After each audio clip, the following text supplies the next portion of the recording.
Kita berjumpa lagi dalam channel Pak Guru.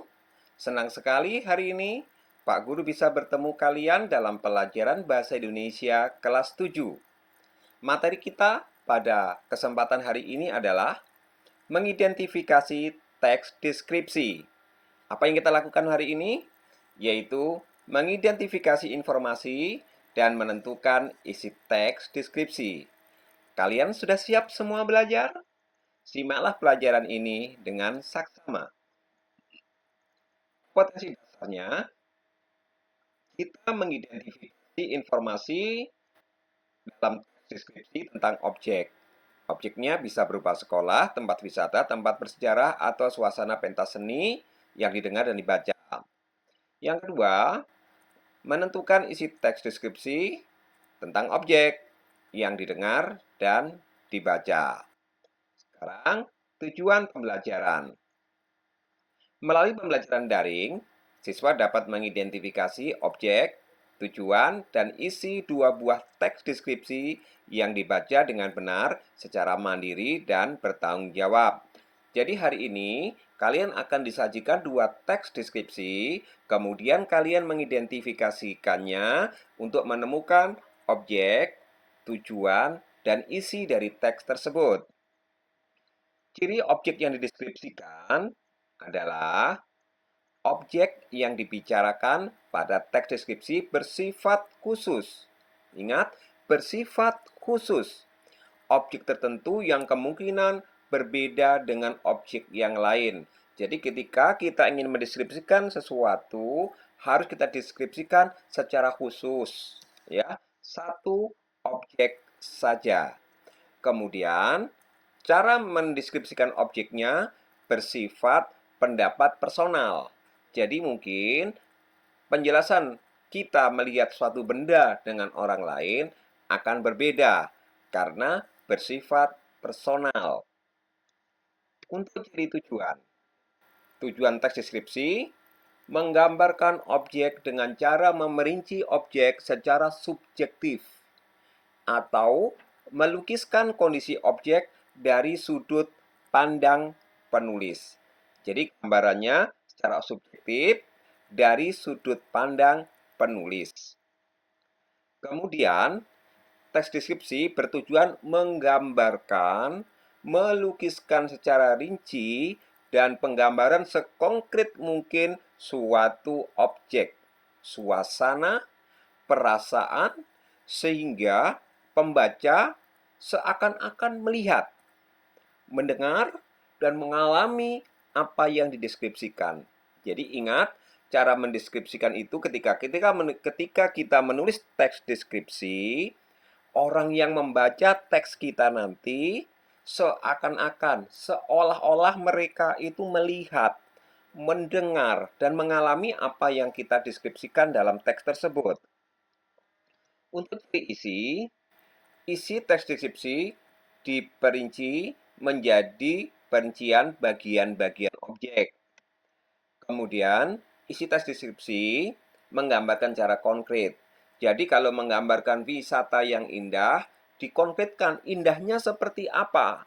Apa mungkin pasirnya yang putih bersih, mungkin di sana ada gunung, atau mungkin di sana pepohonannya yang rindang, atau mungkin di dalam laut itu banyak pemandangan laut yang luar biasa. Misalkannya menggambarkan ibuku adalah orang yang baik. Baiknya ibu itu seperti apa? Harus dikonkretkan. Baiknya misalnya dia ramah, suka menolong orang lain. Ibuku juga giat belajar. Giat belajarnya bagaimana? Usianya sudah 50 tahun, tapi dia masih rajin belajar, dia masih tetap kuliah, dan lain-lain. Itu cara menggambarkan secara konkret. Teks deskripsi banyak menggunakan kata khusus. Jadi, untuk menggambarkan itu, kita menggunakan kata khusus, tidak bisa menggunakan kata-kata umum. Seperti tadi, ibuku baik, itu kata umum. Baiknya itu seperti apa harus kita khususkan. Misalnya di sini contoh warna. Warna itu harus jelas. Saya mempunyai pensil aneka warna. Aneka warna itu apa? Harus dijelaskan. Misalnya hijau, biru toska, oranye, dan lain-lain. Isi deskripsi bersifat personal dengan kandungan emosi sehingga menggunakan kata-kata dengan emosi kuat. Contohnya, ombak menggempur. Ombak menggempur pantai supaya ada emosi yang sangat kuat. Kemolekan pantai, bukan keindahan. Begitu mengatakan indah, biasa orang melihat pantai itu indah. Namun dengan kata-kata khusus kemolekan pantai, itulah yang disebut emosi yang kuat. Ibuku tangguh. Ya, kalau ibuku kuat, biasa. Tapi ibuku tangguh, ini ciri khas, ciri isi. Sekarang mari kita simak, mari kita baca bersama sebuah teks deskripsi. Kemudian teks ini nanti akan kita identifikasi. Ayah panutanku. Ayahku bernama Abu Salman. Ayah berpostur sedang, berumur sekitar 54 tahun, rambutnya putih beruban. Di dagunya terdapat bekas cukur jenggot putih di dagunya. Kulit ayahku kuning langsat. Wajah ayahku tipikal Batak dengan rahang yang kuat dan hidung mancung tapi agak besar. Matanya hitam tajam dengan alis tebal. Sepintas ayahku seperti orang India. Meskipun kelihatannya mengerikan, ayahku orang yang sabar. Wajahnya teduh dan selalu tersenyum menghadapi masalah apapun. Ya, ayahku adalah orang yang paling sabar yang pernah aku kenal. Tidak pernah terlihat marah-marah atau membentak. Beliau selalu menunjukkan perasaannya lewat gerakan bermakna di wajahnya. Jika melihat anaknya membandel, ayah hanya menggeleng sambil berkata lirih untuk membujuknya. Tidak seperti orang Batak yang logatnya agak keras. Ayahku sangat pendiam. Beliau yang irit kata, lebih suka memberi contoh langsung kepada anaknya tanpa perlu menggurui. Bagai air yang mengalir tenang, tetapi sangat dalam. Beliau adalah teladan bagi anak-anaknya. Nah, telah kita lihat objek apa yang dideskripsikan oleh penulis ini. Apakah pantai? Apakah tempat wisata? Bukan. Betul. Yang dideskripsikan adalah ayah. Ayah si penulis yang mendeskripsikan. Perhatikan paragraf pertama. Apa yang dideskripsikan dalam paragraf pertama? Ya. Apakah nama ayah yang dideskripsikan? Lihat kalimat-kalimat di bawah yang menjelaskan. Yang dideskripsikan adalah benar.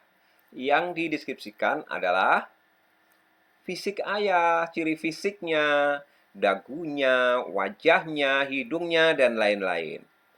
Kemudian pada paragraf kedua, apa yang dideskripsikan oleh si penulis? Ya, benar. Watak ayah. Walaupun wajahnya mengerikan, ayahku orang yang sabar.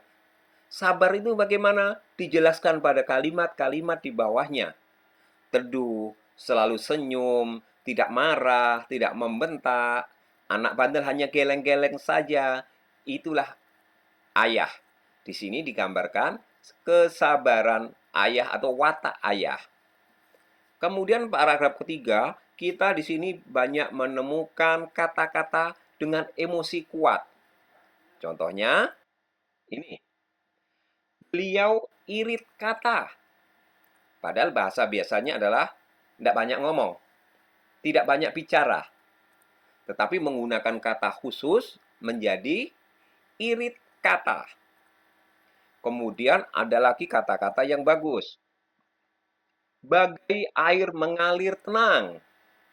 Ini juga makna khusus, menggunakan kata-kata khusus walaupun ini kias, ya.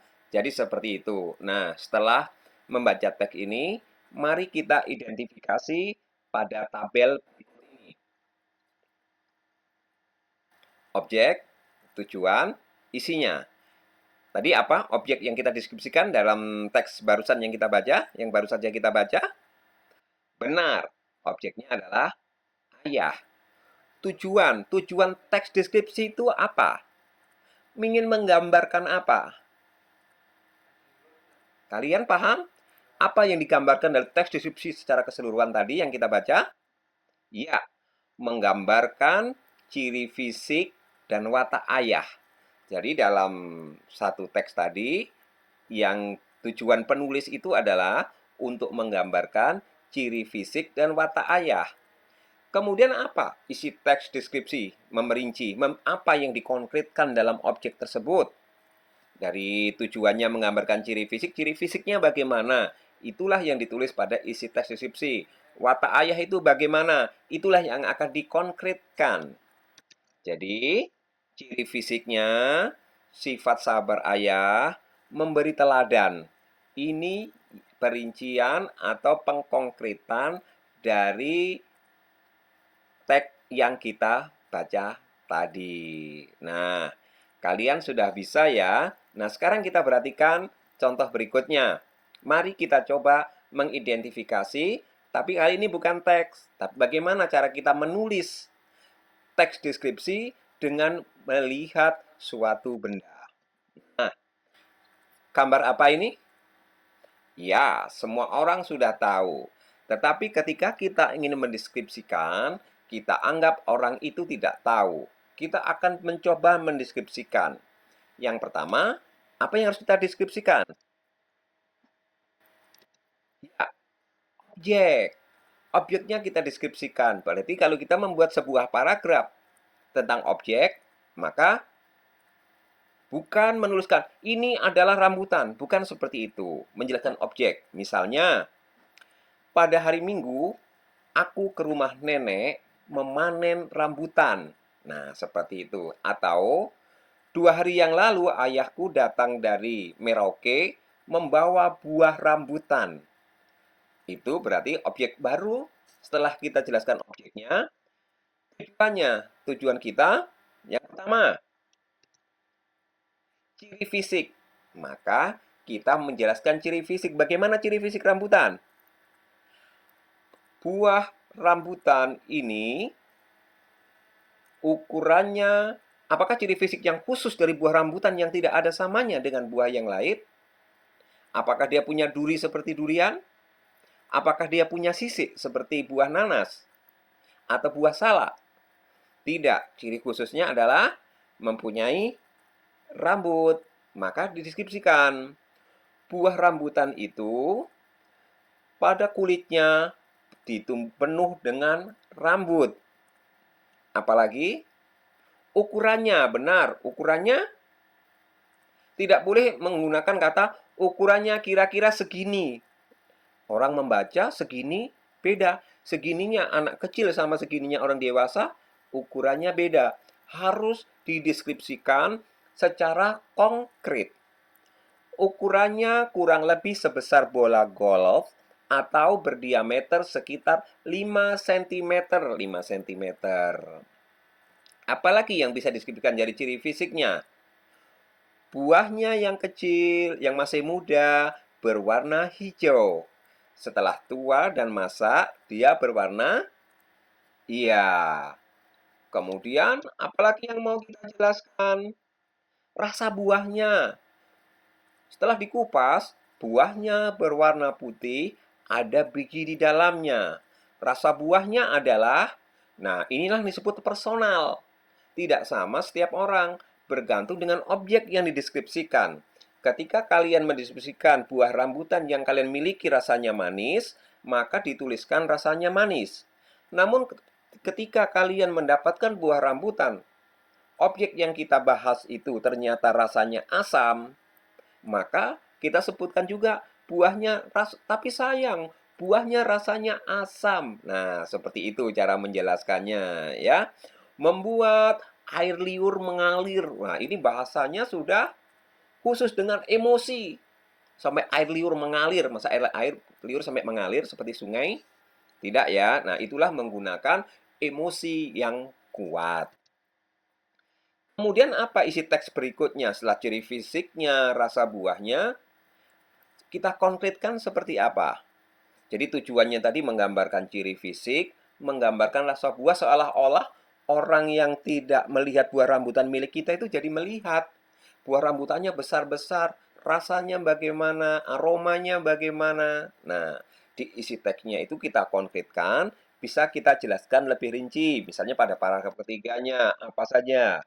Misalnya, dari fisiknya, ukurannya dan warna, rasa, bahkan ketinggian pohon, buahnya berbuah hanya setahun sekali, dan lain-lain. Nah, kalian sekarang sudah paham ya bagaimana cara mendeskripsikan dan mengidentifikasi teks deskripsi. Mudah sekali bukan? Pak Guru yakin kalian semua bisa mengerjakan mengidentifikasi teks deskripsi ini dengan mudah. Nah, demikian pembelajaran kita tentang deskripsi. Terima kasih atas perhatian anak-anakku. Silakan mencoba mendeskripsikan, mengidentifikasikan teks deskripsi yang ada pada buku kalian. Demikian, selamat pagi. Wassalamualaikum warahmatullahi wabarakatuh. Sampai jumpa, sampai bertemu lagi dalam pelajaran bahasa Indonesia lainnya. Dadah.